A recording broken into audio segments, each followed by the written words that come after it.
Girandola di gol e di emozioni, Nebros Gioiosa, derby tirrenico valevole per l'andata dei 16esimi di finale di Coppa Italia di eccellenza, un 2-2 finale che non ha deluso le attese del numeroso pubblico presente. Debutto storico per la formazione granata nel massimo torneo regionale ed è un debutto più che positivo, con gli ospiti che sin dall'avvio del match partono bene e dopo 2 minuti si presentano in area con Meduani. Ibañez risponde presente. L'estremo di casa però nulla può fare al minuto 5 quando Neres lo infilza di testa portando in vantaggio gli ospiti.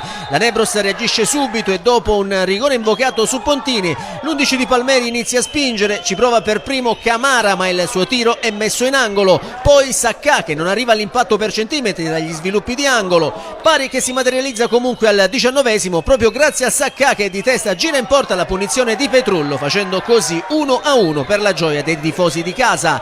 Insiste la Nebros che fino al termine della prima frazione sfiora a più riprese la rete. Al 24esimo Di Vita serve Guadagnoli, il cui tiro a botta sicura è respinto da Dieie. 2 minuti dopo ancora Di Vita assiste Pontini che chiama all'intervento l'estremo gioiosano. Quindi al minuto 29 la conclusione del solito Di Vita è deviato in angolo e dal successivo corner il tentativo sempre di Di Vita trova l'intervento in tuffo del portiere.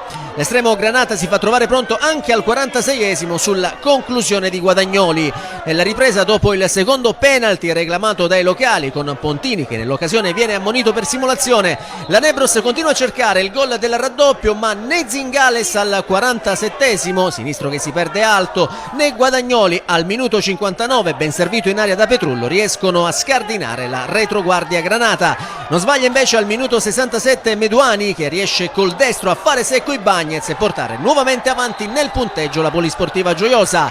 Ancora una volta però la Nebros reagisce dopo la punizione di Scolaro respinta dal neoentrato Branca. I locali acciuffano il pareggio al minuto 85 quando l'uomo di maggiore esperienza, capitano Fabrizio Bontempo, di testa anticipa tutti mettendo alle spalle del portiere il pallone che vale il definitivo 2-2. La squadra di Palmeri sembra non accontentarsi e così all'89esimo Travaglia di testa manda di poco sul fondo il cross di Giaimo, poi Camara 4 minuti più tardi fa fuori in slalom la difesa avversaria e serve in mezzo Noto che non trova però il contatto con la palla, mentre al 94esimo Camara col sinistro costringe Branca alla parata in 2 tempi. Finisce 2-2 il ritorno fra 7 giorni tra 2 squadre che hanno comunque espresso un buon calcio.